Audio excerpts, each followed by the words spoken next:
Jethro Tull famously said that they were too old to rock and roll, but too young to die. Now, of course, now, ironically, they are old enough to die. But are they too old to rock and roll? That's the question. And are you too old to rock and roll? On this video, I'm going to be going through the 10 signs that you may just be too old to be rocking and a rolling.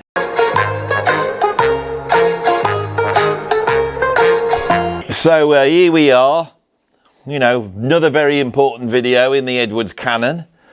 You know, you're all sat there, you're all bloody old, I'm old, you know. There's got to be a cut-off point at some point, isn't there? There's got to be a point where, you know, you just have to hang up your sort of rock and roll aspirations and realise that you're an old git. Granddad, you're lovely.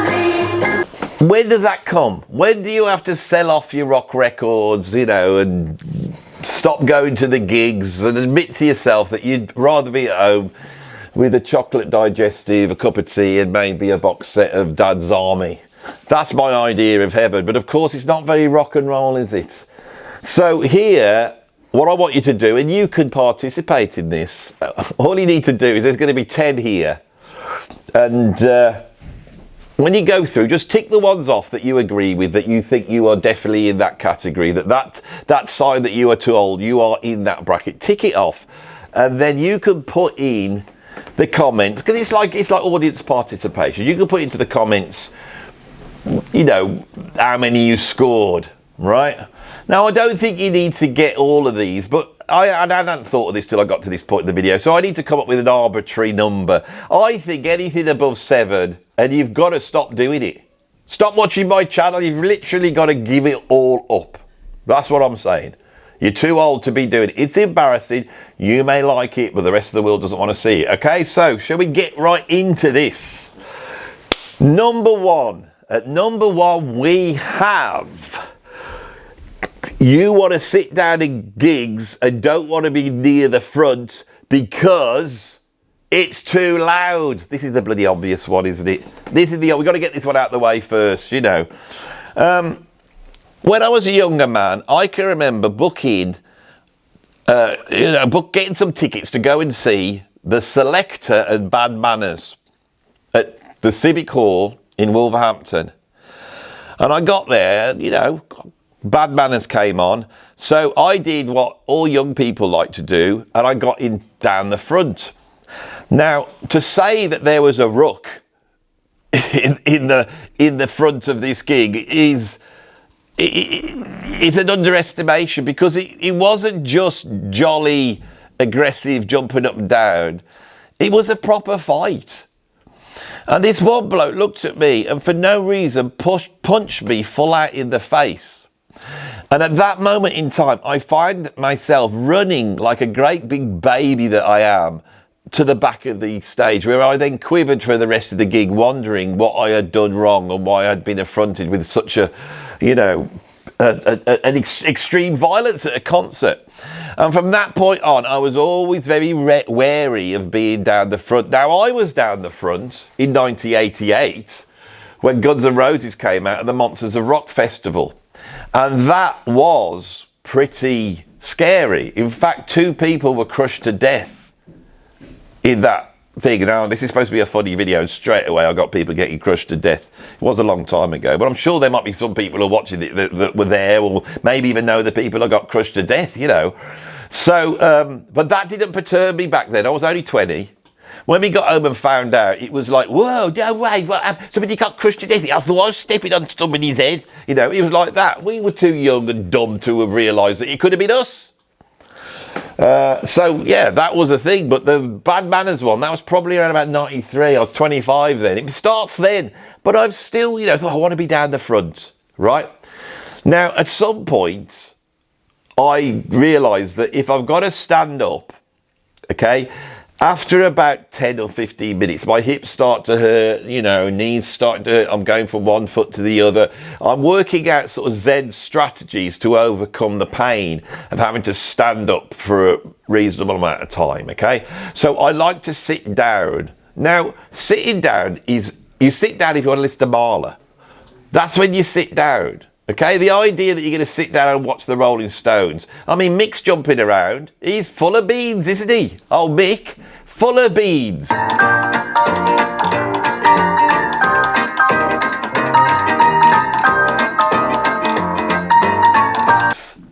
Why is that? Probably because his girlfriend's 20 years old. That's why. You know, whereas, you know, they've drafted in these two virtuoso jazz fuser guys, haven't they, old bloody Rolling Stones? They've got Steve Jordan on drums and Dowell Jones. Have you seen how fat they've got? They've got bloody fat, those two blokes. What are they eating? Too much of the old Rolling Stones rider. They need to be playing some Furious Fusion. That's what they need to be playing anyway. That's by the by. The fact is, if you sat down, it's not rock and roll anymore. And you've decided to go the non-rock and roll route. And if you're finding it's too loud, right? I've been at gigs and there's old people there watching a rock band and they go, oh no, oh, my hearing aid's been affected by, you know, and they're putting complaints into the soundman. Tell the soundman it sounds too harsh. So that's number one on the list. That's how we start. If you want to sit down and not be up front because of the volume, that's a sign that you've got to hang up your rock and roll spurs. Okay, right. Number two. You champion the band The Warning as the saviours of rock and roll. What makes The Warning the most special band in rock right now? Is it their explosive talent or their undeniable chemistry? Or is it something you can't really put your finger on, but you feel it in every note that they play? Andy, if you checked out The Warning, it's these three girls. They're saving rock and roll. Oh, they're bloody amazing. I've been watching them since they were bloody young when they would do Metallica covers.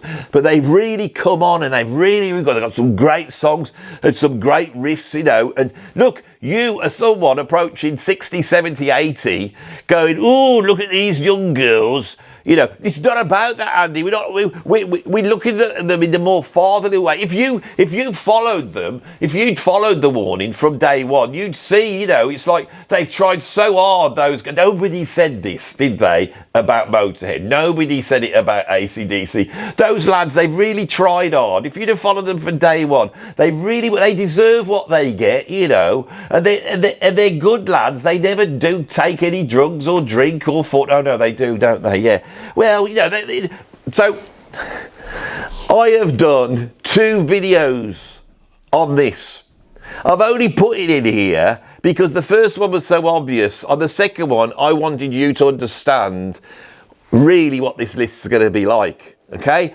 It's going to make you laugh, hopefully, but it's also going to whip up bloody dissent in the comments. Because I have to be honest, I've got nothing against The Warning. They're okay. I don't think they're an amazing rock band. I don't think they're a bad rock. They're just a rock band. What makes them special? The story behind it, right? That was me talking seriously. But there is so much more fun to realise that their fan base are off their bloody head. And when you look at how, you know, if you like The Warning, all you have to do at this point, you go, oh, Andy doesn't really like The Warning. Well, I'm not surprised. His favourite band's bloody Mavish. You listen to John Coltrane. He ain't going to like The Warning, is he, really? You know, he likes a load of bloody rock, but he only likes that because he listened to it when he was 12 years old. He ain't going to like The Warning now, is he, really? Bloody hell, he's not going to like... He could just bloody brush it aside like that, but no. You'll get angry, won't you? How dare you disperse the maidens of rock? I thought Iron Maiden were the maidens rock. No, they're not maidens, they're lads. These are actual maidens. They're like South American goddesses spun from the well of rock and presented to the world to bring rock back so that we can celebrate it against all this rap crap and all this awful drum machine nonsense that's out there. They play real instruments in real time. And I don't care, when you said it was all fakery, they've obviously fiddled with that live recording. I didn't like that. I've got no proof you're right or wrong, you know, because you obviously know more about me than how music's made and production, the modern production techniques. But I don't care. I will not have them besmirched by you. If you find yourself in that position, right, give yourself a tick. You're too old to rock and roll, but probably not too young to die. Right, and interestingly, at number 3 is this one. You dismiss Arctic Monkeys as a new band. Andy, I like proper rock music, you see. I like proper rock music. Not all this new stuff that's out there at the moment. I mean, I like Black Sabbath, Led Zeppelin. They're proper rock bands for me. I don't mind some of the punk bands. The Damned are quite good, Stranglers. But really, I like proper rock, you know, Maiden, all that sort of stuff. are these modern bands like Arctic Monkeys, these modern bands, because of course, as you get older, right, you know, when you are born, on the day that you're born, when you get into that first day, that one day is the entirety of your life. So when the next day starts up, the only thing you've got to measure it by is that first day. And you go, well, that was an eternity, that was. It just went on and on and on, it's all I know. Then suddenly, it's now half your life. You understand where I'm going with this. So as you go up, you're always measuring your life based upon how much life you've lived. Well, I'm afraid you have lived a lot of life. A lot of life. And so for a young person, who was the sort of person that rock and roll was originally aimed at, a band that emerged over 20 years ago, that was a band you couldn't listen to because they were too old, right? The Arctic Monkeys are that band. They've been around for decades. In fact, it's very difficult to name a band that is emerged now that has had any level of success because, of course, bands don't exist anymore. If you start to name some new bands here, right? And I'm not about someone who's got like 300 followers on Bandcamp, you know, and then they do like 100,000 listens a month on Spotify. I'm not interested in that. There'll always be that crap. There's always been bands like that. I'm on about bloody massive big rock bands playing stadiums, you know, that had worldwide success, as everyone's heard of, that I've heard of. No, if you think that Arctic Monkeys are a new band, now, why have I put this down? Because I do. You know, I think of the Arctic Monkeys as a new band. I can remember driving up to Birmingham in my car, right, and it came on the radio, and I heard it. I thought, that's pretty good, that is. And then my mate rang me up and said, have you heard this band, the Arctic Monkeys? Yeah, I've heard it. They're pretty good. I quite like them. Yeah, I quite like them too. And that conversation, oh, bloody hell, I'll take my coat off and I've got the microphone on. Bloody hell, it's supposed to be a professional thing here. Getting hot.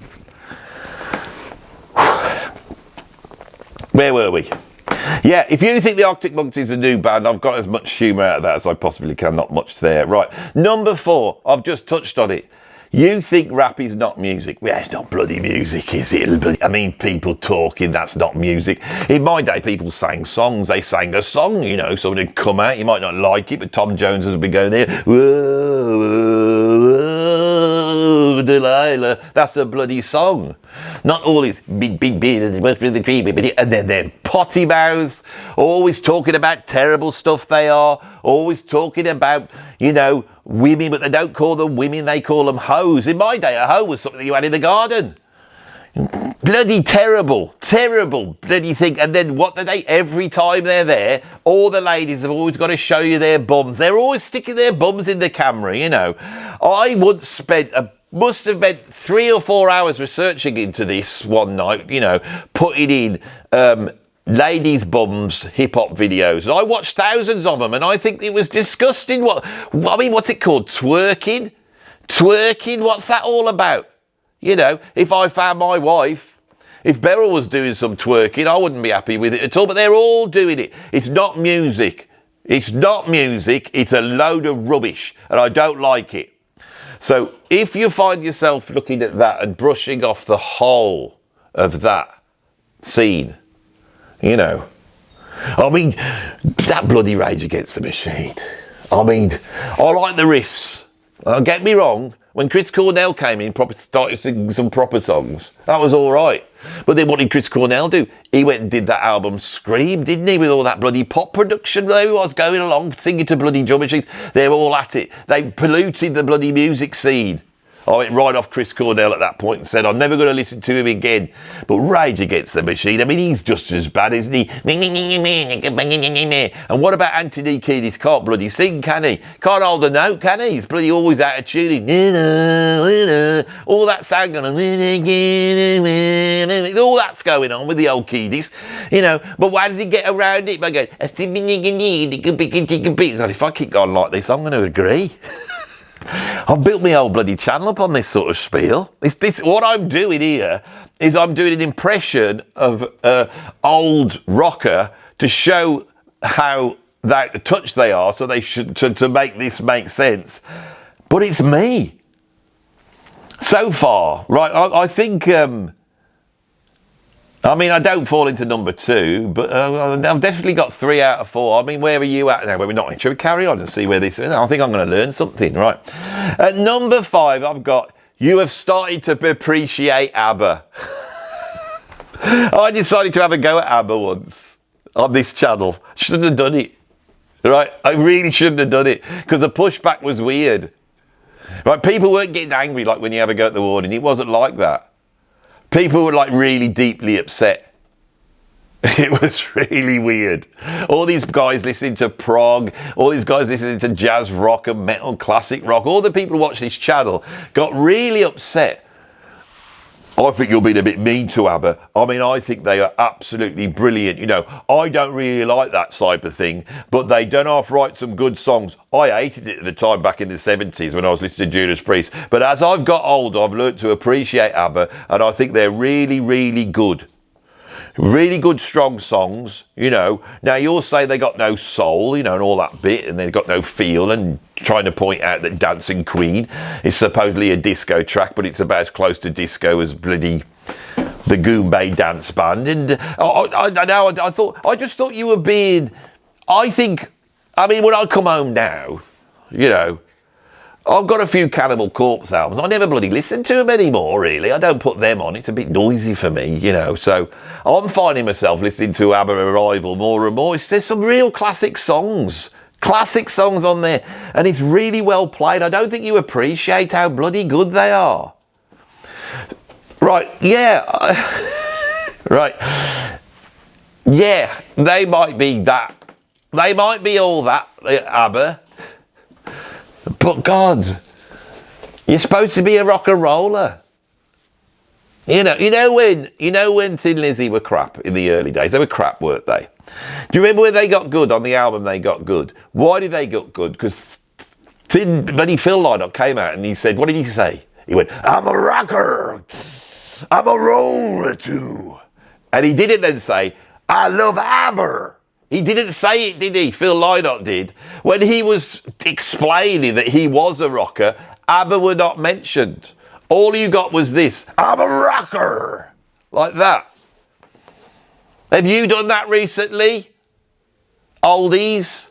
When was the last time, you know, when somebody said, oh, hello, what's your name? And my name's Jeff. And what you do? I'm a rocker. When was the last time you did that? I suggest you do it tomorrow. And if you feel that it's not right, and you don't want to state who you are, you know, nail that identity to the master of rock. If you won't do that, then you have to put a tick on here. If you start to appreciate ABBA, that is. Right. Number 6. Every self-respecting rock fan loves Led Zeppelin. They love Led Zeppelin. I love Led Zeppelin. But you can tell someone who's not full on rock because they might like bloody Physical Graffiti or Led Zepp 4 or a whole lot of love. They love all that stuff, but they don't like Presence, do they? They don't like Presence. It's too much for them. There's a certain person that will say they're a rock fan, but as soon as Zeppelin really start to turn on the full old Zeppo, the full Zeppo virtuosity, which is what they do on Presence, you don't like it, do you? Well, that's fair enough. You could not like Presence, but if you prefer Raising Sand by Robert Plant to Presence, I mean, I hate to say this, you know, because his new band, which is called Saving Grace, right? Those guys in that band, they're all my mates. Tony Kelsey, Matt Worley, they're all my mates. Well, those two are anyway. And I know the other people in that band. They're bloody great musicians, and they're doing. I mean, Robert loves this band. He's out touring it all over. I'm not bitter. I mean, I played with Robert Plant. I never got asked to do it now. He didn't want me in there now. Fair enough. And I didn't cut the mustard. I'm not bitter at all. And good on to them. I mean, they must be travelling around making loads and loads of money, having all the glory poured on them, appearing on the bloody biggest TV shows in the world, you know. Even doing a tiny desk performance, the older, you know, Saving Grace. I'm not bitter at all. I mean, they're my friends. I'm glad, you know, bloody great musicians. I'm not bitter at all, you know. And, you know, it's like they're doing what they do. And it's really good. Really, really good. I mean, since Robert did that Raising Sun, you know, and Terry Wogan came out and championed it, played it all over radio too. It's very, very nice, tasteful music, I think. Oh, even thinking about it is putting me to sleep. I mean, I understand. Robert doesn't want to go back to all that bloody posturing, tight trousers and bloody yelping, walking around the stage, going baby, baby, ooh, baby, baby, ooh. He doesn't want to keep doing that. He wants to get some proper songs, doesn't he? And his voice is mellowed. He's now a balladeer, isn't he, old Robert? He doesn't like me talking about him on this channel, I don't think. I haven't spoken to him about this. I'm just assuming that. Most of the rock cognoscenti don't like being talked about by me on this channel. They don't like it, I don't think. I don't know why. They don't like it up, Mr. Speaker. But anyway.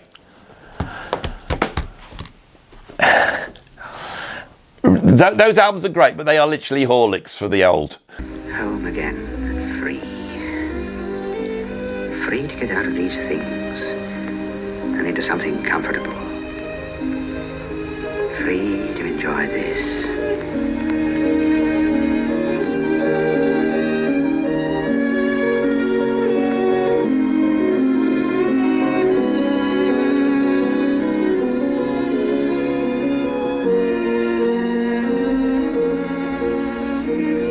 How peaceful it all is. And comforting to look at the old familiar things. Baby, baby, can you feel it? Push it, love is yearning. Through the nights, through the tears, bittersweet, my heart is turning. That's me never ever playing with Robert ever again. Well, it's anyway, who cares? Right, as you know, as we move to number 7, my YouTube status as being a YouTube superstar here, albeit a very esoteric one, you know. But why do you love me? Because I go close, sail close to the wind, don't I? I do. I just did then, didn't I? Sail close to the wind. I only do it to make you lot laugh, right? I jeopardise my own standing within the music world by saying stuff to make you chuckle. That's what I do. And that has brought to me a new host of celebrity friends. I don't need the likes of these old rock stars that I used to hang out with when I was younger. Don't need them anymore. Nah. I've got a new bloody realm of celebrity friends. Now, one celebrity friend that I have now got is Al Murray, the British comedic genius, the man behind Pub Landlord, who I first discovered on the incredible Harry Hill show. I can't tell you how much that influenced me and what I do here. Now, Al Murray, I met him and interviewed him. Then I interviewed him again. So I've now met him twice. So now, in this modern world with Facebook, I can consider him a friend because I've got him on Facebook now. So he's my friend.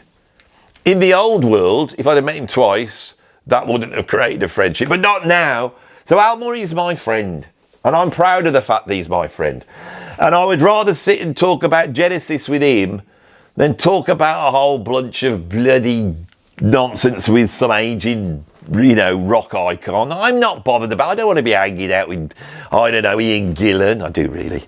You know, I don't care about that. You know, I'm not bothered by that lot anymore. I used to worship them when I was a kid. You know, I used to worship them. I ain't bothered by them. I've moved on myself to people like Al Murray, people my age who have an interest in the sort of things I'm interested in, like World War II. How many of you are interested in World War II? When I got to about 45, 46, I was sat there, you know, I'm sat there listening to a UFO album, Strangers in the Night, and it wasn't quite satisfying me like it used to. And suddenly I thought, I need to buy myself a biography of Winston Churchill, which I went out and did. I bought Roy Jenkins. It's ever so wordy and so massive, but I struggled all the way through it. When I read that first Winston Churchill biography, it wasn't enough. I needed more. So I bought another one. I, in the end, bought, how many? 17 Winston Churchill biographies. It didn't satisfy this urge in me to understand the machinations that created and went through the Second World War. Why did it happen? Why did the Germans do it? Why did we stand against them? It was our proud of a moment. You know that Winston Churchill, his greatest achievement was probably just to bring in America into the war. And the only reason why that happened was because Pearl Harbor did it. And you know what Winston says?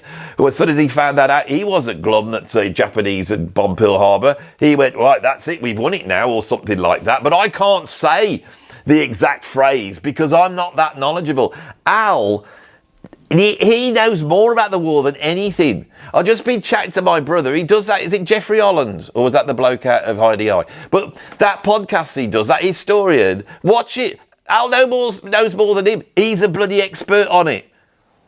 And we're all glued to it. We all got to watch the bloody podcast, find out about stuff. Right, I did an interview with Al the other day, and we just chatted about Genesis. It was really interesting. But I wanted to say to him, Al, why is it, once Hitler commits suicide, why did the war carry on in Europe? What was going on? Was there power play? Do you think these people were going to come out, the Nazis that left? Do you think some of them thought that they could negotiate their way out of it? What was actually going on? You know, and why didn't they capitulate? So, you know, and I want to sit there, and I know he's got all the answers, right? If knowing about World War II is more important to you than UFO strangers in the night, as it is to me. In other words, the number 7 is this. Would you rather watch Al Murray's war podcast than listen to music? Come on, be honest. You've got half an hour free. You've sat down. Okay? You've got half an hour free. What do you want to do? Stick Sin After Sin on by Iron Maiden. Shit. Scrub that. Let's do that again. Stick Sin After Sin on by Judas Priest. Or learn about the war. Oh, this is one of my favourite videos. I love everything in this is just brilliant. Right, where are we? Number 8. Number 8's this one. Shops don't stock your size in Motorhead t-shirts. So my kids said the other day, can we go up to Primark? I need some new trendy clothes. Oh, God, I've got to walk around with my kids. I've spent my whole life, you know, my kids, I've got daughters. I thought I've spent my whole life walking 3 foot behind some woman as they look round clothes shops, you know, bored out of my mind. I don't go with this Primark in Birmingham is huge. It's all built with bloody slave labour. I don't want to go up there. So I'm doing all that moaning. When we get there, the shop's so big that they've got their own rock t-shirt section.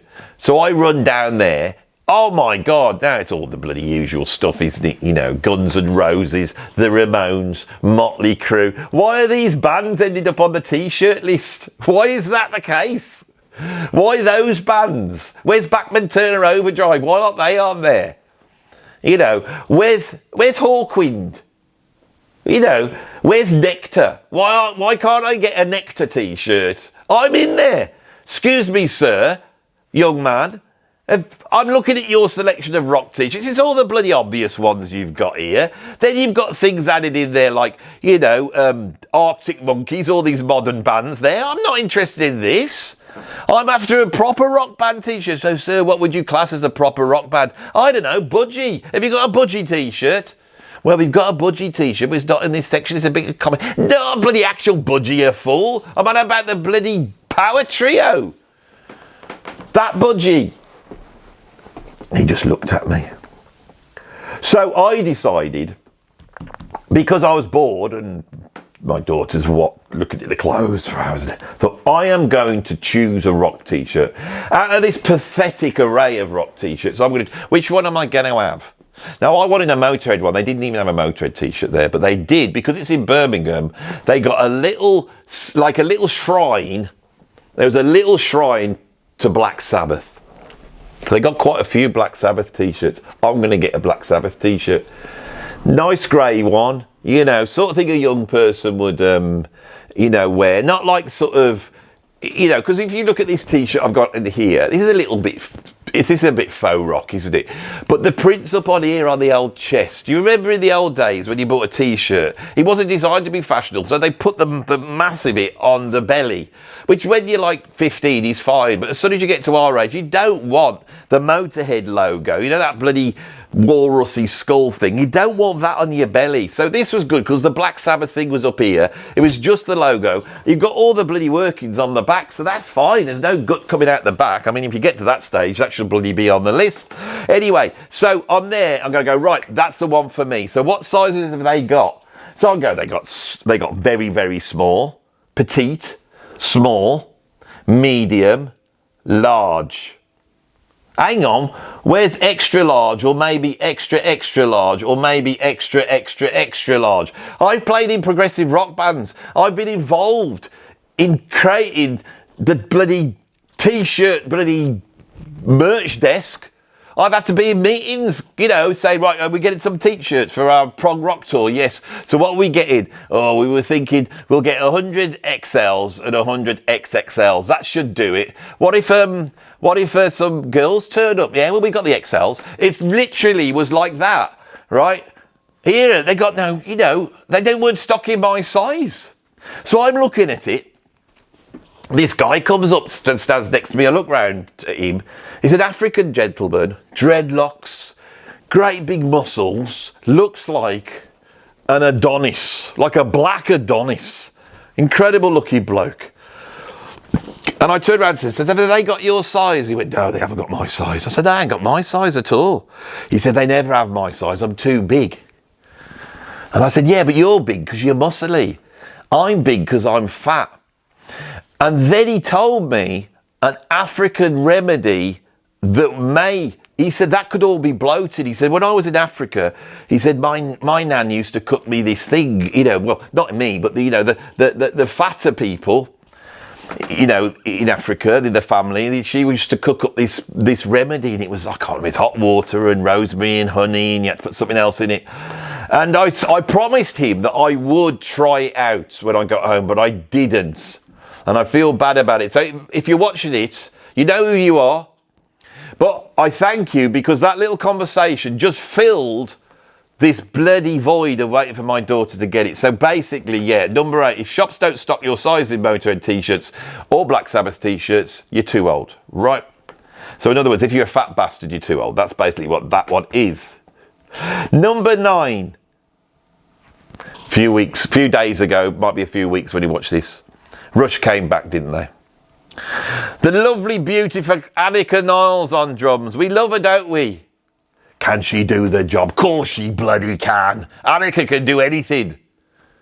You seem very positive about Annika. I am very positive about her. I won't have her knocked. No. Not gonna. You dare. Don't. Are you going to say? Well, I just think, you know, it's not really Rush without Neil Peart. How dare you say that? How dare you besmirch Annika? I'd never heard of her before, but now I've heard of her and she's in Rush. You do not criticise her. Right? So a little bit like someone on a far-right rally.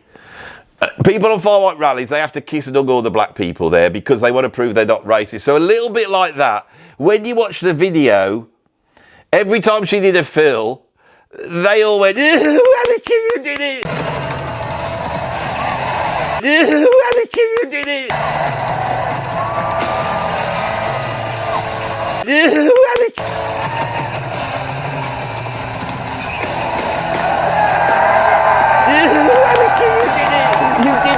Phil, and I felt like Annika must have gone, yeah, I got a ton more chaps than Neil. Of course I can do that bloody Phil. It was only a roll round the tom, single stroke roll. I could do it with my eyes closed.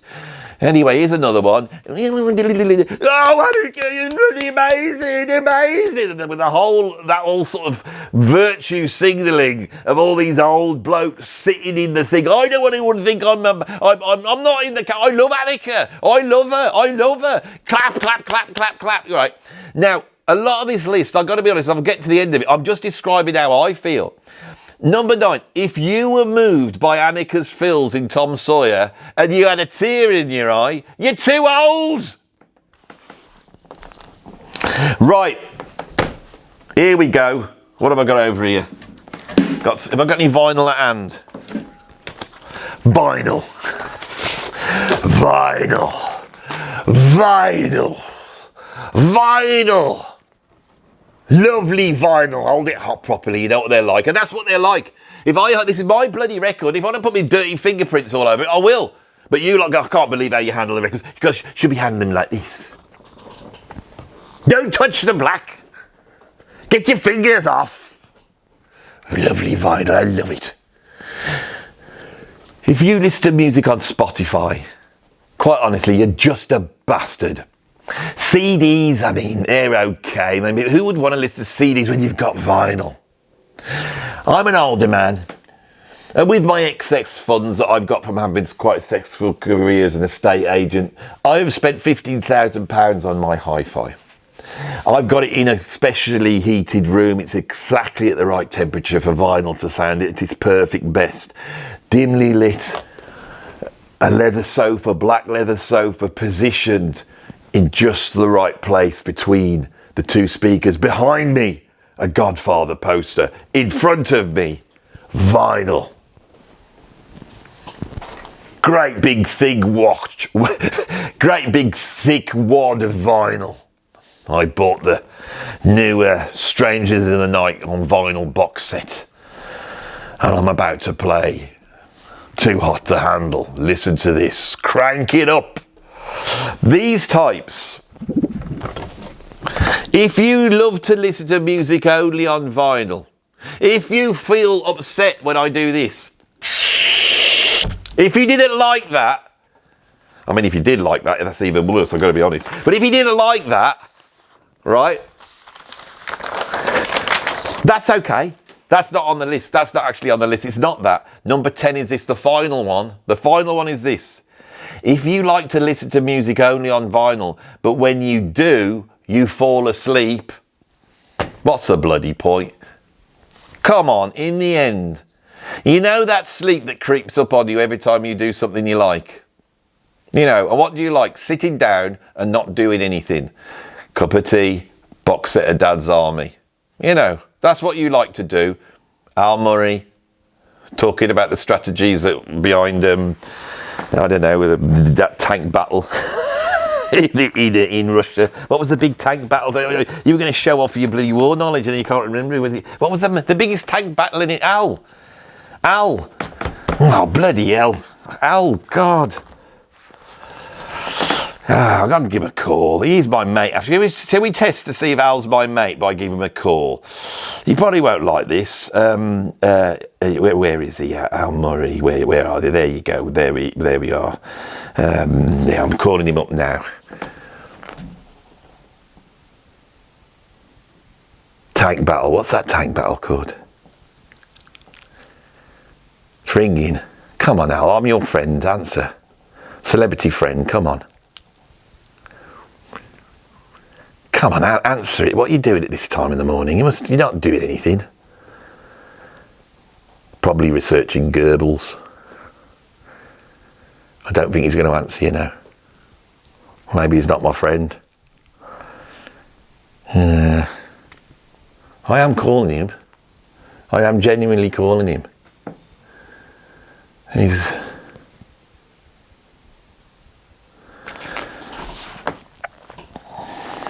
I'll message him.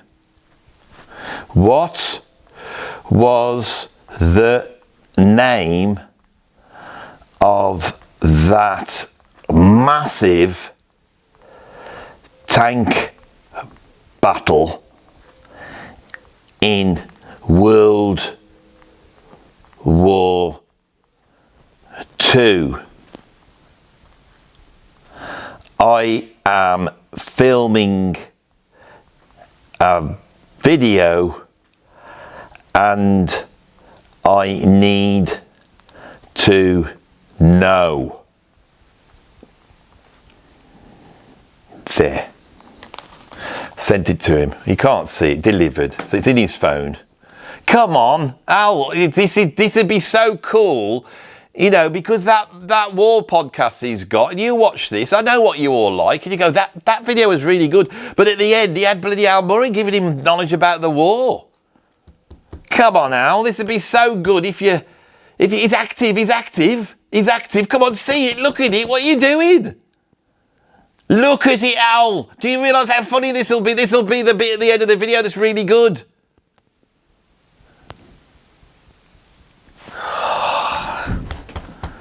No, he's not looking at it.